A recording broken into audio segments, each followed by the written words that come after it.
నమస్తే welcome to yo-yo TV. తెలంగాణలో కాంగ్రెస్ ప్రభుత్వం ఏర్పాటు తర్వాత రాజకీయ సమీకరణాలు మారిపోతున్నాయి। రాష్ట్రంలో తిరుగులేదనుకున్న కారు పార్టీకి బిగ్ షాక్ ఇచ్చారు తెలంగాణ ప్రజలు।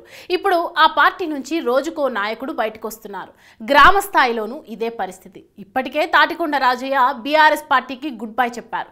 ఇప్పుడు మరో కీలక నేత పార్టీ నుంచి తప్పుకొన్నారు। బీఆర్ఎస్ సీనియర్ నేత పట్నం మహేందర్ రెడ్డి వికారాబాద్ జిల్లా పరిషత్ చైర్పర్సన్ సునీత మహేందర్ రెడ్డి తెలంగాణ ముఖ్యమంత్రి రేవంత్ రెడ్డిని కలిశారు। త్వరలో ఈ జంట కాంగ్రెస్ లో చేరనున్నట్టు తెలుస్తోంది।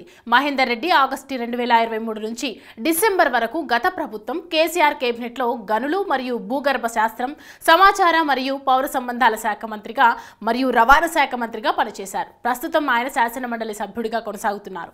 దేశవ్యాప్తంగా లోక్సభ ఎన్నికలు జరగనున్న నేపథ్యంలో పార్టీల మార్పు అనేది సహజం। అయితే తెలంగాణలో బలమైన పార్టీగా పేరొందిన బీఆర్ఎస్ నుంచి ఇతర పార్టీలకు చేరికలు కొనసాగుతుండడం ఆ పార్టీ పరిస్థితిని తెలియజేస్తోంది। నేతలని కేసీఆర్ కాపాడుకోవడంలో విఫలమవుతున్నారా అన్న సందేహం కలుగుతోంది।